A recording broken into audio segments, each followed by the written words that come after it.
आज हम चर्चा करेंगे जर्मन ऑनर्स पे।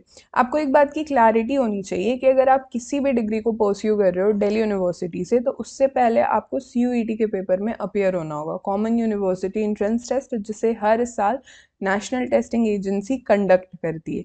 सीयूईटी के रिगार्डिंग किसी भी तरीके का कोई डाउट है या दिल्ली यूनिवर्सिटी में ऑफर हो रहे हैं जितने भी अंडर ग्रेजुएट प्रोग्राम्स हैं उनके रिगार्डिंग कोई डाउट है तो हमारी प्लेलिस्ट को एक्सेस कीजिए, सीयूईटी यूजी ड्यू, जिसकी लिंक मैं नीचे डिस्क्रिप्शन बॉक्स में दे दूंगी, साथ ही मैं कमेंट में भी पिन कर दूंगी, जहां समय के साथ आपके डाउट्स क्लियर होते रहेंगे और अपडेटेड इन्फॉर्मेशन भी आपको मिलती रहेगी। इवन वन ऑन वन आप मुझसे चर्चा भी कर सकते हो मेरी इंस्टाग्राम आईडी पे @मिशन दिल्ली यूनिवर्सिटी, या फिर मुझे मेल भी कर सकते हो due.delhibites@gmail.com, या फिर मेरे टेलीग्राम ग्रुप में भी जुड़ सकते हो mission Delhi university. For performance booster courses मेरे ऑफिशियल वेबसाइट पे विजिट कीजिए www.delhibytes.in, या फिर हमारा एप्लीकेशन भी आप डाउनलोड कर सकते हो प्ले स्टोर से, दिल्ली बाइट्स। देखो, दिल्ली यूनिवर्सिटी में ना बहुत से undergraduate degree programmes provide किए जाते हैं लैंग्वेजेस में, आर्ट्स एंड सोशल साइंस में। आज इसी लैंग्वेज की कड़ी में हम एक फॉरेन लैंग्वेज जोड़ने जा रहे हैं, जर्मन ऑनर्स। एक बात की आपको क्लैरिटी होनी चाहिए कि क्लास 12th आप पास होने चाहिए या फिर क्लास 12th में आपकी अपीयरिंग होनी चाहिए। ये एक मिनिमम एलिजिबिलिटी क्राइटेरिया है किसी भी बैचलर डिग्री को परस्यू करने से पहले किसी भी विश्वविद्यालय में। लिस्ट ए में वो सारे लैंग्वेजेस मेंशन है जो कि लिस्ट 1A और सेक्शन 1B में बताए गए हैं। लिस्ट B1 में total 18 domain specific subjects mention है, लिस्ट B2 में टोटल 9 डोमेन स्पेसिफिक सब्जेक्ट्स बताए गए।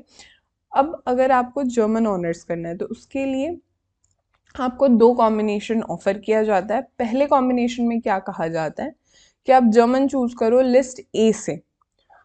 इसका मतलब ये है कि लिस्ट ए में जो सेक्शन 1A और सेक्शन 1B की बात दी गई है, यहाँ से आपको जर्मन चूज करना है। लिस्ट B1 से आपको 2 सब्जेक्ट चूज करना है, और जो लास्ट सब्जेक्ट होगा यानी 4th सब्जेक्ट होगा वो लिस्ट B1 या B2 से होगा। कुल मिला के बातचीत इतनी है कि या फिर तो आप B1 से ही 3 सब्जेक्ट चूज कर लो, नहीं तो फिर B1 से और B2 से कोई एक सब्जेक्ट चूज करो, और जो 2 सब्जेक्ट रहेगा वो कंपल्सरीली लिस्ट B1 से रहेगा ही रहेगा।